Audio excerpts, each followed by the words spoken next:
আছে।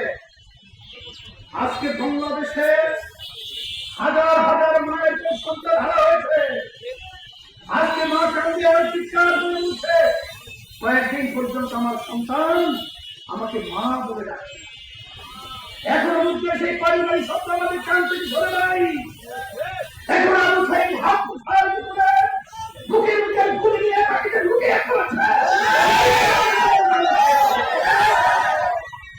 এই দেশের মধ্যে আবার আওয়ামী লীগ রাজনীতি করবে, তারা আবার নির্বাচনে অংশগ্রহণ করবে,